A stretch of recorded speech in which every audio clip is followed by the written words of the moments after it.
In the spring I went out fishing with Callum and Ian Hector and their gentle father John, a crofter who, when he wasn't lifting peat, tending sheep, was risking the ocean with fleets of creels and kindly took me too, a supernumerary outsider. We slapped out from Uredale. Uredale is a tiny little port, it's just a bay in Ness, where we lived. We stepped out from Uredale in the Mayflower, that was the name of the boat, sorting nets and stowing ropes, fussing with the solicitude of undertakers, making the death of fish a serious business. I hoped I'd bring them luck and increase their catch, worth my weight in silver scales. But fishing was in their veins. A tradition of strength had drawn bloodlines across their calloused hands, and anyway they were doing me a favour while trying to earn their daily bread. The shovelling swell built waves by degrees into dissonance. We slipped on the greasy bottom boards and shook salt spray from our collars. It was bitter, heaving, uprooting, pitching and plunging down cascading walls of water that followed us everywhere, a cavalry of mountains, a headlong surge of foam and fearsome roaring. My treasoned heart pound out a Jonah's shivering fear, my tongue desert parchment. Clouds fouled the sky and raced about madly. Needle-fine arrow showers, that's too descriptive, that would have pleased Hokusai pierced the sea, and as we hunched by the tilting compass, its sallow cards spirited, restless, sliding back and forth while John fought with the tiller. Shy Callum, smaller now, down off his tractor, baseball cap resolute against the white smoothness of his forehead, ruptured oilskin splotched with light and fish blood. Ian Hector, the critical, owl-faced son, arguing in Gaelic with his father, knowing best where to fish, while sharpening knives beside him. I remember the shore disappearing and feeling the weight of my sodden boots and thinking I'd kick them off quick if I had to swim for it. Out at their favoured grounds, a lonely place, we idled the engine and hove to, the bow climbing steeply up, the stern submerging and veering back down, debating with the surf which way to go. The creels had spent all winter in the barn, their criss-cross snares of net tended and repaired by Callum as he listened to Runrig and Led Zeppelin. Now we unravelled the lines and baited them, one by one, with drawn and quartered chunks of pungent mackerel, forced between bites of rope to be the crab or lobster's sickly temptation. It took an age, my numb fingers odd practised fumbles delaying the stinking chore.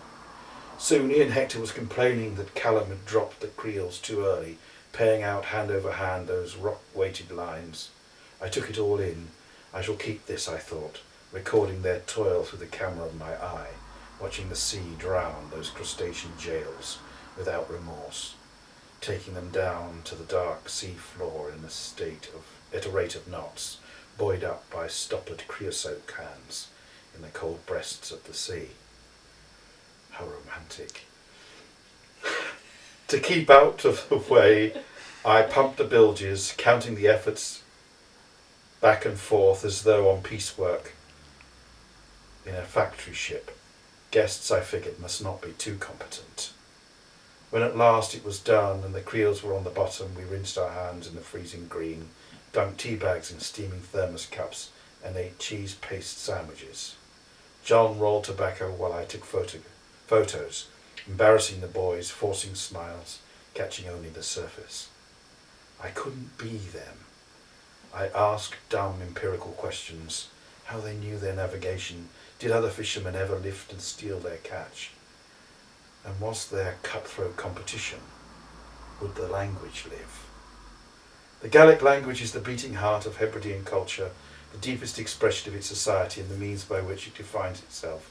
This is particularly evident in the strong oral tradition of poetry and song, whose forms and structures attain the expression of extraordinary sensibility and culture.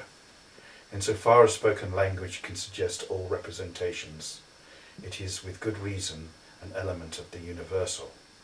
To define its root is to discover a resemblance, a sign, a presence, the shape and voice of the local vision. Gaelic is a projection of the landscape, a voice of all decisions, the indelible mark of who belongs, of familial memory. When a stranger knocks at the door, they ask not what they want or who they are, but who are they of?